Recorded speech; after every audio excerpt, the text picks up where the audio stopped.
can this fucking year get worse and worse? Continuation of my 2010 year review. You know, I have fun going back to the 2000s and with Backlash 2002 because Backlash is a month away. Back to fucking hell. Mainly because of Hell in a Cell 2010. I like the cover with the Undertaker in the cell, but basically that's basically it. Taker for 2 Hell in a Cell covers is on the front. This show was terrible. Most like every Hell in a Cell pay-per-views outside of 2016 and 17 also. And basically, the blessing in disguise, we're never gonna see this pay-per-view concept again because of this man right here. Can this get any worse and worse for 2010? Like I said before in February, be careful what you wish for. October 3rd, a Raw and SmackDown event at the American Airlines Center in Dallas, Texas.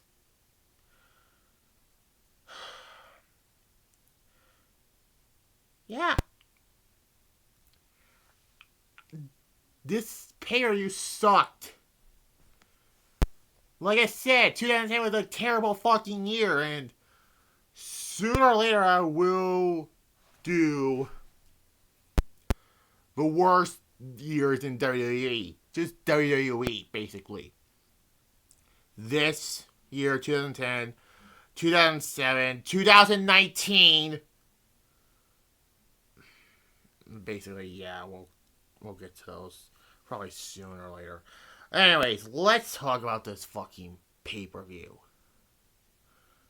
Starting out with a submissions count anywhere match for the United States Championship. Now, let me address the elephant room in my United States Championship because I fucked up. Daniel Bryan won the United States Championship, not retain. Whatever. Daniel Bryan defeats John Morrison and The Miz to retain the United States Championship. Miz's promo during the beginning of the match was the best thing about this fucking match. This match, I never liked submission matches, basically. It's just a regular match, but except you don't pin the man, except you make your opponent submit. Like, the only good submission match was Stone Cold and Bret Hart from WrestleMania 13. Other times, it's shit, really. It's a dumb stipulated match. Like the I Quit match, basically. And Dan Bryan, all you fanboys are gonna just, yeah, fuck off. You marks, basically, about him. Not to you, the Club of the Man 1993. I know you're the biggest Dan Bryan fan, but guess what? He's fucking overrated. Just saying that. Moving on. 3 out of 10. Boring shit. And then we get the first of 2 Hell in a Cell matches. Let me check. Yep. 2 Hell in a Cell matches. Get it? Because the show is called Hell in a Cell. Hell in a Cell match for the WWE Championship. The second match on this card. Randy Orton defeats Sheamus to retain the WWE Championship. This was a slow, boring Hell in a Cell match. This match doesn't scream Hell in a... This feud does not scream Hell in a Cell. I'm just being perfectly fucking honest here. This was a boring Hell in a Cell match and Randy Orton retains. Well, you can tell that their feud began at the Royal Rumble. But this feud technically began after Money in the Bank 2010, I believe. I don't fucking know. Randy Orton, I want to say this again. Sometime, I'll do a video on why Randy Orton is way better as a fucking heel. And you're talking to someone who is... Randy Orton has always been my least favorite wrestler in wrestling history. He is. Anyways. A 2. I'm just being fucking honest here. And how you follow up this match? I can't believe I had to fucking say this, wrestler. We get an Alberto Del Rio promo saying he took out that little chihuahua Rey Mysterio. He literally said, little chihuahua. Well, that little chihuahua is a WWE Hall of Famer.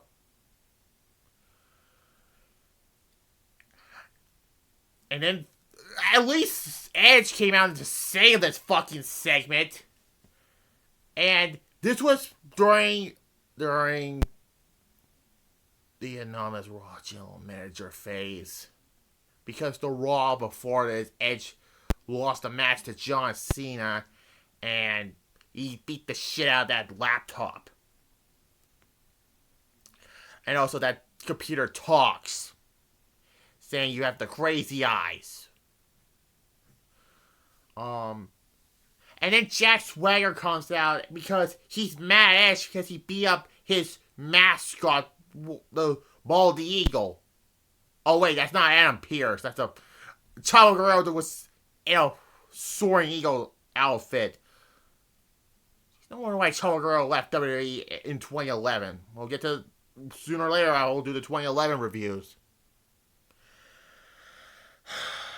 So let's let the Edge defeating Jack Swagger in a random match. And after this, Edge went back to SmackDown, which he should have fucking let him keep on SmackDown to begin with. Like, oh my god, 3 matches are bad. This gets a 3.5 out of 10. Like, oh my god, this show is fucking shit. I was like, oh my god, this is fucking terrible. This show is literally hell.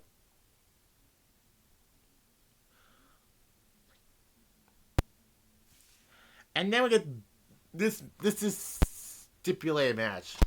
Now let me read from the back. There are 2 stipulation matches on this match. If John Cena wins, the Nexus must disband. But if Wade Barrett wins, John Cena must join the Nexus.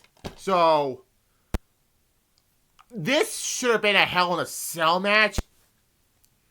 Instead of Randy Orton and Sheamus, but Wade Barrett wins. He defeated John Cena, so John Cena has to be forced to join the Nexus. Fucking Matt Striker with a fucking... What else you have to fucking want me to tell about Matt Striker? He's a fucking piece of shit announcer. And he says, because he loved it when the fans get shot. Fuck off, okay? Fuck you. You fucking... You're worse than Pat McAfee, basically.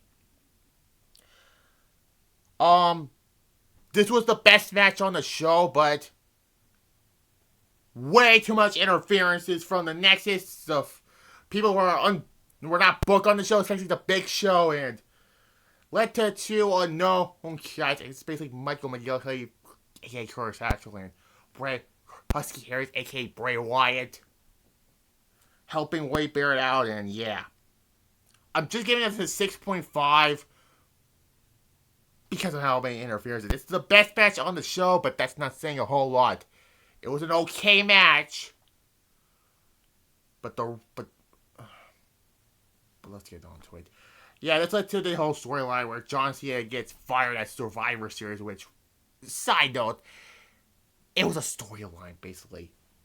But yeah. And then we get for the Divas Championship. Natalya defeats Michelle Cole by disqualification, so the title does not change hands. It was okay. A 4 out of 10. Just saying, really. And then we get the main event. A Hell in a Cell match for the World Heavyweight Championship. Now, Paul Bearer made his return the first time since the Great American Bash 2004. Sooner or later, I will review that show. At least I have A. Guerrero and JBL on that show in the Texas Bull Rope match. So Paul Bear made his return to ally with The Undertaker. So we get this Hell in a Cell match for the World Heavyweight Championship. This is the last time outside of TLC 2013 that the Big Gold Belt main evented a pay-per-view. So we get the main event, Hell in a Cell match for the World Heavyweight Championship. Kane defeats The Undertaker to retain the World Heavyweight Championship. I ain't gonna lie to you. This match was 11 years too late. Like, this should have been in 1999. But I understand because, the inaugural Hell in a Cell match where Kane debuted and, Tombstone, The Undertaker, and yeah. This was not good. I'm just being fucking honest here. Paul Bear, by this point, he turned on The Undertaker again and allied with Kane. Maybe because he got payback for what he did to him with the cement at the Great American Bash in 2004. Sooner or later, I will review that show. Someday, rather. And this led to their Buried Alive match at Bragging Rights. Yeah. It's not a good main event, honestly. A 2 out of 10. So that's Hell in a Cell 2010. This is legit hell. This show can go to hell.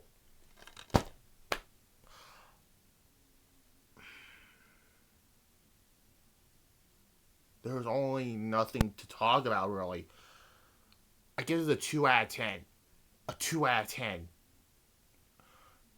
Enough said. Probably the worst pay-per-view of 2010. Either this, SummerSlam, Fatal 4, or Over the Limit, whatever. This is the worst show of 2010 I reviewed so far. So anyways, we're halfway through the year. So, we got, next up, Bound for Glory 2010. 10-10-10. Get it? October 10th, 2010. More... We get the formation of Immortal, basically. And Bragging Rights. The second to last Bragging Rights, by the way. Yeah. So, Bragging Rights will be the next one up. Last Bragging Rights, by the way. Brand Warfare. Great. But next up is Bound for Glory. Maybe it'll be a good no. Look at the fucking card. I'll be back for Bound for Glory 2010. Like this, comment, subscribe, and bye.